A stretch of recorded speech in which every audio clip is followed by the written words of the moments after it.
সেই কখন গেছে রে বাবা মাছ আনতে। ও এই বাবা মাছের বাজার পুরো তুলে নিয়ে এলে নাকি? কখন গেছো? লোটে মাছ এনেছো তো? দাঁড়াও জায়গা দিই। এত বড় জায়গা, এটাতেই ঢালো। লোটে মাছ আর কাটাপোনা মাছ এনেছো তো? ঢালো। লোটে মাছের থেকেও ভালো মাছ এনেছি। কি মাছ?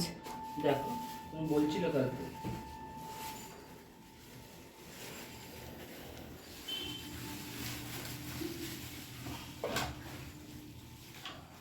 ও বাবা, তুমি মাংস নিয়ে এসেছো?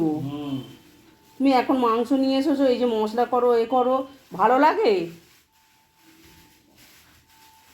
ভাল লাগে না যেন। দূর, এখন মাংস নিয়ে এসেছি।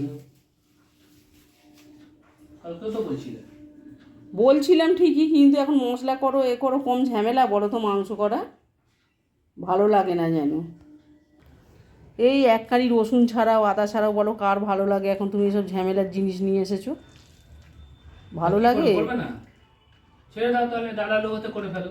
ডাল আলু ভাতে? ডাল আলু ভাতে কে খাবে? ডাল আলু ভাতে করে ডাল ফেলো। আলু ভাতেও খাবে না। ভালো লাগে না একদম। তবে লোটে মাছ করবে তো পেঁয়াজ রসুন ছাড়াতে লাগবে না। এতে লাগবে না? তাহলে একটু দেখো না লোটে মাছ পাও কি? আবার লোটে মাছ আবার মাংস? বাবা, তো কি হয়েছে, কত দাম লোটে মাছ? লোটে মাছ অনেক করে দাম, 160 টাকা কেজি। এটাই করি, আর কি করব? তোমার ইচ্ছা মতোই হোক। তোমার ইচ্ছা মতোই হোক। নিয়ে যাও এটা, ধোবো, ওদিকে নিয়ে চলে যাও একবারে।